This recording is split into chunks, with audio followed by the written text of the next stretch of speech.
তোমাদের সঙ্গে একটা কথা শেয়ার করি। আমি কিছুদিন আগে মিশো কোম্পানি থেকে কিছু ফুলের বীজ অর্ডার করেছিলাম, সূর্যমুখী, গোলাপ ফুল।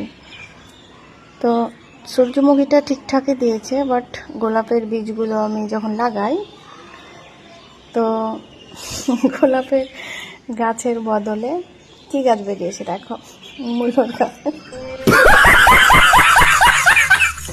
মানে ভাবছি আর হাসছি যে কি কিনেছিলাম আর কি অর্ডার দিয়েছিলাম আর কি আমাকে অর্ডার দিয়েছে। দেখো কি বলবো গাইস, সত্যি কাকে বিশ্বাস করব।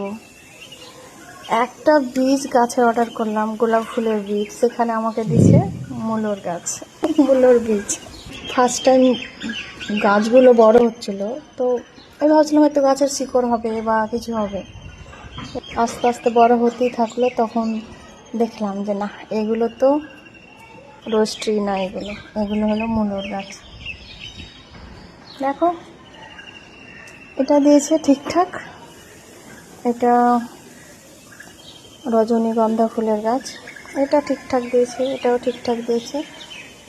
এটা আমি দোকান থেকে কিনেছিলাম, এটা কোনো অর্ডার দিয়ে না, বাট এই গাছটা আমাকে ঠকিয়েছে কোম্পানি। কাকে বলবো এটা? তোমরা যদি কেউ কোনো কোম্পানি থেকে, মিশো বা ফ্লিপকার্ট বা কোনো কোম্পানি থেকে গাছ নিতে চাও, কেউ নিও না। আমি তো সাজেস্ট করব কোনো বীজ নিও না, অনলি ফর গাছ ছাড়া, নাহলে আমার মতোই ঠকতে হবে তোমাদেরকে।